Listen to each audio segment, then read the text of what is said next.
Direncanakan menuju Doha, Qatar untuk bertemu dengan Amir Qatar Sheikh Tamim bin Hamad Al Thani. Sebelumnya, Prabowo berkunjung ke Mesir untuk berkonsultasi dengan Presiden Mesir Abdul Fattah Al-Sisi. Kunjungan ini merupakan rangkaian lawatan Presiden ke kawasan Timur Tengah dan Turki. Seperti apa kemudian situasi jelang kedatangan Prabowo di Doha, Qatar?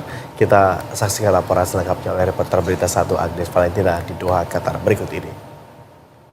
Pemirsa, menanti kedatangan Presiden Prabowo Subianto di Qatar. Saat ini saya tengah berada di The Way to World Cup Qatar, dan jarak dari tempat saya berdiri saat ini menuju Istana Emiri di Wan Qatar adalah kurang lebih 4 menit, dan memang saya belum bisa mendapatkan akses mendekat menuju istana dan memperlihatkan kepada Anda sebenarnya bagaimana penampakan dari istana.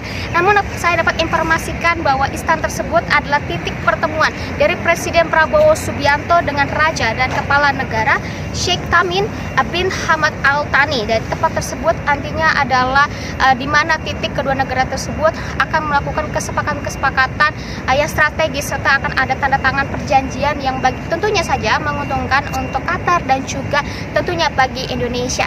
Dan menurut pernyataan dari Presiden Prabowo Subianto beberapa waktu lalu, memang kedatangannya ke Qatar ini dilandasi oleh hubungan erat diplomatik kedua negara yang telah terjalin sejak 1976, dan bagaimana kedua negara ini memiliki karakteristik yang sama, di mana memang mayoritas penduduknya adalah Muslim, dan juga ini juga dilandasi oleh berbagai kesamaan kerjasama kedua negara pada organisasi kerjasama Islam.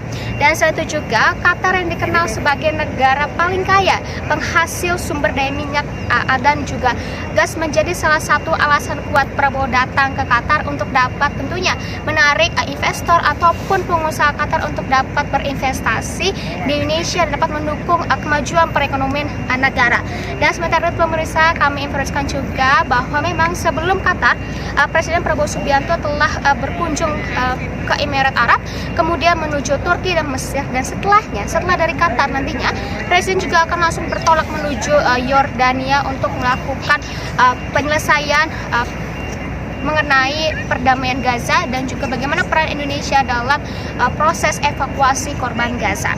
Dan menuju kedatangan Presiden Prabowo Subianto, tetap saksikan Berita 1 untuk terus menantikan mendapatkan update dari bagaimana perjanjian Presiden di Qatar nanti ini. Dan dari Kota Doha, Qatar, Agnes Valentina, Berita 1 melaporkan.